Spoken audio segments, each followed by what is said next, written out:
right? Is estimating the best career in construction? Actually, kind of don't even know why I'm asking this, because it kind of sounds like it's an immediate no. But there's going to be some things that we talk about. I would say no straight away, but yes, there's a lot of. Tell me why you say no straight away. I don't know. What a podcast, guys. Let's wrap this up for the day. It is quite poignant. I do appreciate that. I don't know. It's a bit like, it's just not, it's just not cool, is it? Like, is there, have you ever met a really cool estimator? We met one or two maybe at the events. Like there's a few legends. I'm good friends with, right? Yeah. But I know one that you're thinking of. But I wouldn't necessarily say, like, you know, they're going to inspire the world, are they? No. But does them being like super inspirational make it not the best? No, it doesn't. It doesn't. But and that's why I said my immediate reaction is no. But like, they are pretty unreal though. So one, let's talk about salaries, right? Yeah. A salary of a senior estimator or an estimating manager could be significantly more than a senior project manager or project director. Yeah. Massively, like. Yeah, in a lot of cases, yeah. So you could be earning a senior estimator for tier 1, right? Or say estimating manager for tier 1, 400k. Yep. 400 bricks. Senior estimator could be 3. Yeah. 300 grand, right? That is insane. Going home at 5 o'clock every day. No, not always. No. I understand that you will be working the deadlines. You're working on a massive project. Yeah. You could be working to 10, 11 o'clock, you know, a few weeks beforehand. But what happens in estimating is there might not be a project just go on straight away. So they're going to have 2-3 weeks of finishing up at 3 o'clock every day. Bit of downtime. Bit of DL. We mental health day. We fluffy slippers, let's go. But also like that, so that salary potential is phenomenal. It's insane, actually. Like it is actually insane. Like if you think you could be 27, 28, right? And if you get in with the right company as soon as you finish university, you could be making between 160 to 180k. Mm. Yeah. Say if you got in with say you done 4 years at Lendlease, and then you jump down to a tier 3 or tier 2, and you had 2 or 3 years, I'd send you about on 170. So by the time you're 30, you'll be on 170, 180k. Yeah, and it's not even that. It's you're worth so much more than that though. In terms of if you were to leave a business, replacing you is a complete nightmare. Yeah, nightmare. It is so hard to find a senior estimator who's a really good communicator, who can build networks with all of your subcontractors, who can shrewd negotiator, who can negotiate but keep people on side. Yeah, who can basically have the whole cost planning wrapped up for they have really good measurement skills. Yeah, and also who can offer sort of advice from a strategic point of view, programming perspective. Yeah, from programming side of things, and also can work with the directors to say, I think this is where we should be at in terms of a price. See that person there? That is like, they are, for every 10 project directors, you find one of those. Yeah. Maybe 20. They're incredible. They're so valuable, but people aren't pushed down that route though, aren't they not? No. It's like engineer, project manager, you know, or contract administrator, quantity surveyor, you know, it's never like there's no sexiness. It's pure brutal. It's like pure like shite. It's like you just picture an estimator and you maybe picture like, I don't know, like an IT guy. Sitting there banging through. Boot cut jeans. Yeah. Definitely, right? Just like rugged grey hair. Just not even grey hair. Beating through numbers. Not looking you in the eye. No. Weirdo. Most estimators, I love you all. You're my people, right? Yeah. But a lot of them are weird. Strange folk. But I love representing estimators. You know why? Because they know what they want. Yeah. And there's no fucking around with them. They're so black and white. It's quite easy though. It's not easy to speak to them, but once you speak to them, you don't know what they want, then it's easy to put them in places. Because if you're demographically, if they're basically like measuring and quantifying a price for a project and they're focusing on numbers all day long. Yeah. You come to us, like say, and we're talking, and they offer, and they say, right, Mick, this is what I'm looking for. And it's like, there's the number, get me that number. Yeah. And if I can get a little tiny bit of this, I'm accepting. Yeah. So like they're so easy to deal with. And so they're not easy to deal with, but they're easy when you know how to deal with them. And it's taken me 10 years to get to the point where I can confidently represent estimators. I believe I can represent an estimator better than anybody in Australia. And that's a fact. Better than you, better than anybody. I can represent a solid estimator or solid QS better than anyone. I agree. And well, that's been evidenced by the events that we've done. We've had 100 estimators. Yeah. Come to an event. And, because you know why? And I don't even like looking at their wife in the eye. And they're coming and getting blocked with us. It's unbelievable. I know. And you know what? I love that. Yeah. I love that. And that's something that I genuinely care about is offering value and bringing estimators together, because no one cares. No one's going, here's the Institute of Building, the Institute, like the Australian Institute of Project Management. Yeah. Oh, there's PM side. There's always something for different like careers. Yeah. There's fuck all for estimating. No, nothing.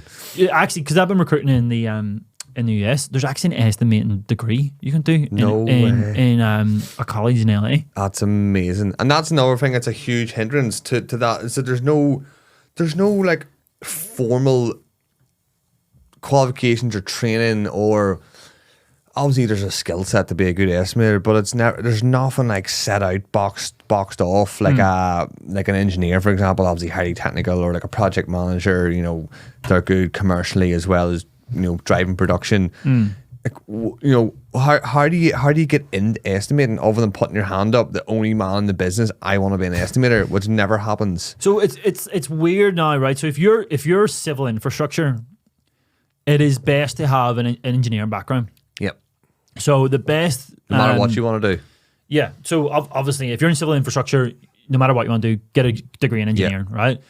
However, if you're an estimator, it's definitely beneficial to know like the technical methodology and input on how to actually build a bridge or the foundations on a massive structure or something like that.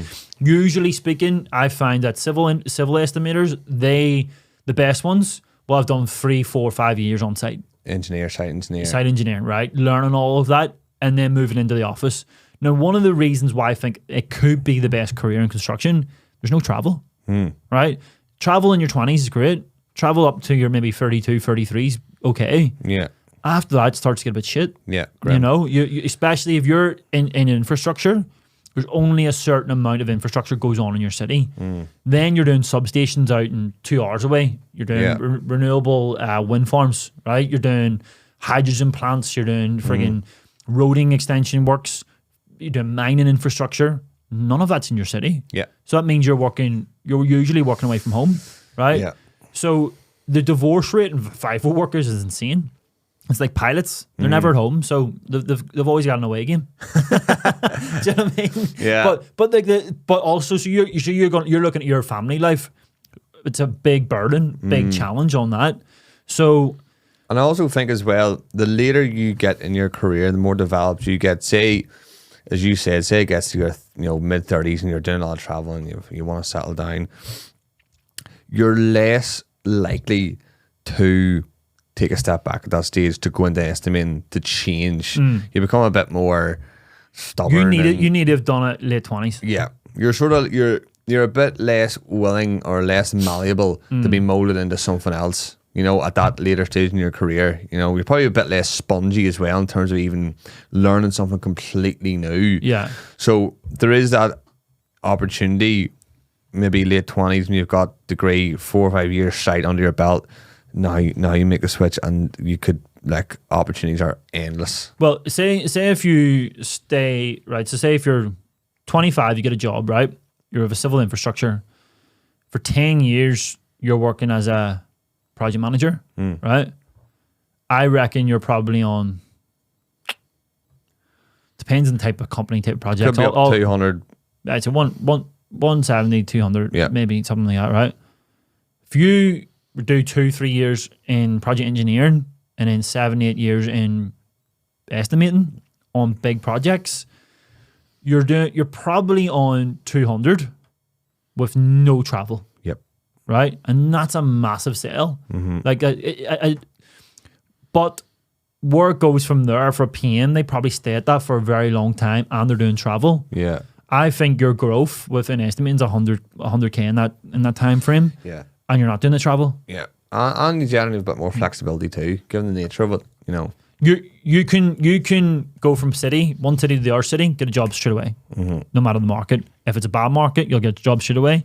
If it's a good market, you'll get a job straight away. Also, like, I've been looking at the Texas market, right? What he has. So in Texas, right? Texas is obviously massive, right? But there's only like 3 or 4 main cities. So you've got like Houston, you got Austin, you've got Dallas, and you got like San Antonio, right? 800 estimator jobs have been put up in the last week directly by employers in Texas. Estimating is so big in the US, it's unreal. It's like far bigger than Australia. Yeah. Like, it is massive because everything's design and construct. Everything is like, they'll have 4 or 5 pre-construction managers in the business. They'll have 3, 4 estimating managers. You know, most of their teams are all remote and stuff now as well. Like, estimators are working completely remote. It's incredible. Yeah. Where, you know, like, you look at the opportunity here, you go, still most estimators are having to go into the office a lot of the time. But again, it is a role where you have that ability to be working from your home, and not having to go out on site. What makes a good estimator? Because I think you ask this question, you'll get loads of different answers. Because is it someone that's completely anal and like highly analytical and completely numbers driven? Because that generalizing, that tends to be a certain personality type. Or is it someone that is influential? You know, a good public speaker, can go and speak to subcontractors. So I look at all my mates, right? I've got all 2 of them. Yeah, all 2 of them. But I've got 3 or 4 mates who are estimating managers, and they're super outgoing. Right? One's mental. Yeah. But they're very outgoing. And why are they in that position? Probably because of their communication skills. Yeah. So you go, what's making a really good estimator is someone, obviously, who's getting it right. Right, who's getting that number right, is bang on. But I don't think you go to the top. I don't think you go to the top level unless you've got better communication skills. Yeah. So I think you've got to have exceptional attention to detail, really strong ability to communicate with people on the phone. It's someone who can negotiate, look in the eye. Yeah. And the people who'll go furthest are the ones who can communicate that. You know, what I found out about estimators is that they're so competitive. Like, they want to win. They want the win projects. Like, they'll be low key, low key driven. Yeah. You know, like, they're not going to bash in their chest like, I am the big guy here. Like, I want to, but they're genuinely have that like inner like inside mentality of, I'm going to beat everyone here, but they don't tell anyone about it. You know what I mean? They're so driven. But I genuinely think that I don't think it's a career for everyone. No. I don't think it's a career for everyone because some people would lose their minds measuring all day and talking to people all day. I would lose my mind doing it. Yeah. Also, though, is there a risk of, let's say, an engineer going into estimating, say he does estimating for 3 years and he's pulling his hair out, is there a risk that he then can't get back into another role? I don't think so. And he's staying there? Do you notice in tier 3 civil contractors how many of them do PM estimating? Yeah. Nearly them all. So every director of a small business will do estimating. Yeah. So if you own a fit out company that's doing shop fit outs, 5-10 million or whatever, they're doing estimating. Do you know what I mean? So the ability to, I would actually urge everyone. Do you think you think it would be quite easy to pivot again? Yeah. If you've done 3 years and maybe you're fed up with it, or maybe you just thought, I want to do something different. Like what? Maybe you want to go back into a PM role or back on site or. I mean, again, it's all about communication skills. That's why I made a post a few weeks ago about communication's the most important thing in construction. It's not whether you know technically or whatever. the ability to communicate is the most important, because if you put it this way, if you're an estimator but you're an exceptional communicator, you can get on well with people, like, hey, how you doing, subbies, right? What's going on here? Give me that information. You're taking that information and you're putting that on to someone else. Yeah. That ability to communicate is the most, in my opinion, the most important. Yeah. So if you're an estimator who's really good and you're terrible at communicating, will you go into a PM role? Probably not. No. Probably not, you know. But if you're an estimator and you have like high adequate, high intermediate to good good levels of communication, then yeah, no, not a problem. Yeah. So you would think their ability to pivot then wouldn't be dependent on the fact they're an estimator. It would be the fact that their communication. I think if they've got a background in say project engineering plus estimating plus they're great at communicating, then there wouldn't be any issues with them doing project management. Yeah. Because think of what is project management, right? Project management is managing program, managing client, managing subcontractors. Well, unless you've got site managers doing that, managing the day-to-day running of it, right? But what are the two main things, the important things for an estimate or for a PM? Price, and deliver on time, and quality. So one, if it's being delivered to price, so you as an estimator, you're conscious of, yeah, we got that subby in, they priced it at this. Now they're going to this level. You're going in with that level of knowledge where you should be able to communicate and should negotiate on that. Do you know what I mean? Program, you're going to get an element of programming and scheduling capabilities within the estimating function as well. Yeah. Do you know what I mean? So there's two or three things there that would make you a good PM. Now, every estimator out there probably thinks they'll be a good PM, but they're not. No chance. No, I remember speaking to one at one of the events last year, and he was like, yeah, I could do project management, no problem. What they want to do, they want to automate project management. You know what I mean? He probably emailed you to tell you that. Yeah, but they want to like break it off into like super manageable, like they want to first principles the whole bloody thing, right? Yeah. But you look at Elon Musk, right? What makes him An estimator? It could be. What makes him so good is that he looks at everything from first principles. So, like, I remember hearing one of his interviews was like, we're trying to bring rockets up, and then but also to come back down and land safely. And so everyone's thinking about, how are we making this land safely? And he's like, well, why does it need to land? Why don't we just get two big hands and grab it? Like two big mechanical hands and like literally just take it and then bring it down. So like the ability to think of different ways of like engineering and structuring these things. Yeah. Well, is really important as well. But definitely, there's estimating is definitely a career that's got so many legs. Like there's so much to it, but it's for a certain type of person. Yeah. Do you think they get recognized enough internally in their business? No. Definitely not. Nowhere near spoken about enough or held in high regard. Because I don't feel that they do. No, they definitely don't. And that's why a lot of people move, don't they? I mean, a lot of feedback. I don't feel appreciated. Don't feel my work was noticed. I've won X, Y, Z. You've never seen an estimator cutting the red tape, do you? No.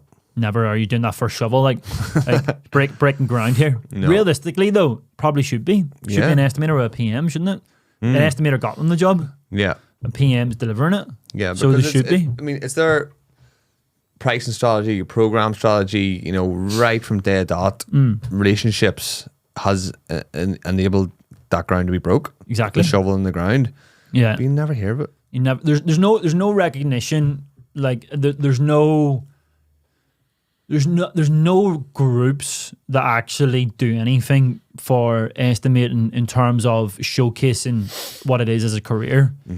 It's a career that, I mean, with AI, could AI completely transform estimating as well? Don't say that. I don't know. You're But going to be ridiculed now. But there's a possibility that it could. But then again, it all comes down to your relationships, your ability to communicate, all of that sort of stuff. It's those non-tangibles that are making amazing estimators, rather than like getting down to that actual quantity. It's a non-price attributes then that. Look at that. What for a term? See Amazing. that there. But so for the right people, definitely, I think there's definitely something to it. Yeah. It's also less competitive. Yeah. So you can, for every as I said, probably 20 project managers. How many estimators are gonna come? Like, think if anyone's listening to this who's went to university, how many people in your course became estimators? Yeah. And you know, at the minute that we're doing a search for a civil estimator in Sydney, and I would say of the people that I've came across, less than 5% are local. No one wants to do it. And evidently in Sydney, no one is doing it. So if no one wants to do it, it must be crap. Like, it must be hard. Like, it must be difficult, or it must be something to it that doesn't that doesn't resonate with people. I that's why when we with developers, when the guys are going to university now, they want to be building amazing projects. When I was studying architecture, I thought architecture was more about like the design and the philosophy and the story of the building, the real sort of romance of it all. Like, that's what I wanted to get involved in. But then I went, and you're literally measuring a fucking concrete brick. I was like, this is not me. Yeah. This is not what I signed up for. You know, so that's again what I think kind of happens with estimating, is that like what you actually find is that the only ones who really go into it are like the Asians. Yeah.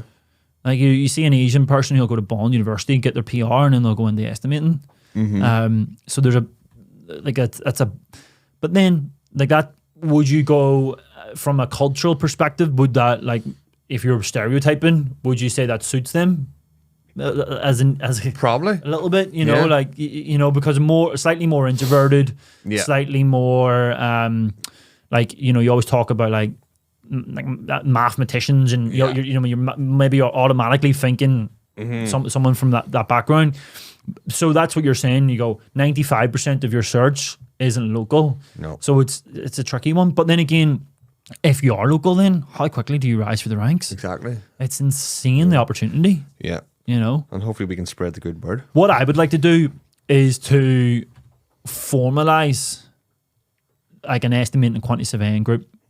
So you look at our RCS, or what do you call it, the AIQS, right? And then you've got the Royal Institute, RICS, of Chartered Surveyors, right? My opinion, both of them don't offer any clout in Australia. It's white and New Zealand. White men in suits and ties. Yeah, boring keynote speakers. 50 year plus. Shite. But what value are they offering to anyone really in the market? Like, I've seen they're not inspiring anyone. No, there's zero inspiration to come in to do what we do. Yeah. So like, if you're none, and I mean, it's actually zero. It's so like 1980s. You know, I'm behind an oak desk, mahogany desk, or whatever, and you know, we're got the measuring tape out, and this is what we're about. It's so badly branded, it's unreal. Like, for me, it should be a community and a group where you're networking with each other and learning from each other. And like, I was actually thinking about this. So if you're a QS, right, what takes you to the next level? Everyone always says your relationships, your ability to win business or bring business. That's what gets you to director level. So why aren't these groups like putting on like workshops for business development? Why aren't they bringing people in going, here's 2 or 3 tools that you can use for business development? Yeah. I've never heard of anything like that. No. Imagine we got 100 estimators and QSs in a room, right? And we charge them 200 a year, 20 grand or something like that, right? And we start putting on four events a year, right? Where we've got one's based on business development, or maybe 2's based on business development, and then 2 are based on networking opportunities. Yeah. Would you get more from that for a fraction of the cost of what you're charging the AIQS or the RICS? Easy. 100%. So like, I seen someone the other day told me it's like 700 or 1,400 a year to be members of these things, and they're getting nothing from it. But is the onus on those corporate bodies, organizations to do this, or is the onus on some estimator out there just grabbing this and going, I'm doing this, I'm starting a community, I want to get speaking about this, you know, the stigma or whatever has to change, because it doesn't seem like this thing, like, I mean, we've sponsored an event recently for AIQS. Yeah. So awkward. But disclaimer. yeah. Is it their strength though, bringing people together? Who? Or QSs and estimators, or is like my strength from a recruitment perspective is connecting people, right? So, but I don't see why they wouldn't go. Right, we want to break off, or we want to shoot something that we're looking at our members and going, here's our members. We need to be giving them added value every year. We need to be dealing with someone who knows how to add value. Like, is there any podcast apart from this one specifically for estimators, QSs in Australia and New Zealand? I don't think so. I don't know. I know there's one guy that does a pre-construction podcast in the US, but I mean, I don't know. Maybe there's a couple. Maybe there's 5 worldwide. But even if there's 5 worldwide, there's nothing happening from it. Do you know what I mean? Like there has to be more. Development. There has to be something that is better than shitty webinars. Like put on. You ever see like a webinar like how uninspiring? Grim. Like we've got the mayor of Auckland In or some New Zealand. hotel function room. Shite. Gross on them shitty metal and red seats. You know what I mean? Like take Spaced out just perfectly. those crappy coffee container things. You press it. You know, and you got paper spits out at you. paper cup. Grim. And then you're turning around and there's 4 fellas who just like so uninspiring. You want to talk to them. Do you know what I mean? Like it's And the room's perfect temperature for falling. It's like being in school. You know, when you're falling asleep in the back of the class, just dozing. That's what it's like. yeah. We must talk about cost. Nah, like none of that's inspiring. What actually is inspiring is getting a bunch of people together and talking about the good, the bad, the brilliant, the shit Yeah, of the improvements, industry. all What that. can we do? How's AI going to transform this? How do we get in front of this? How do we build better communities? Like, how do we come up? How do we get more recognized? You know, this sort of stuff. Not sort of like not these old ways of doing things. Like it just doesn't work. We should go campaign outside the university or pick at the curriculum selector because he doesn't have estimating on his curriculum. RICS shit. Change my mind. Keep calm. Keep Do calm estimating and soldier on. Well, anyway, if you've got ideas on this, come to me. Talk to me. Talk to me and Pat about it. Anyone who's listening to the podcast, give us a shout out. Like, you can go on Spotify underneath the podcast, like the podcast logo on Spotify. You can rank us 5 stars, right? Give us 5 stars. It would be greatly appreciated. The more ratings we get, the more people that are going to listen to it, the better for the show. So, hope you enjoyed it. Peace.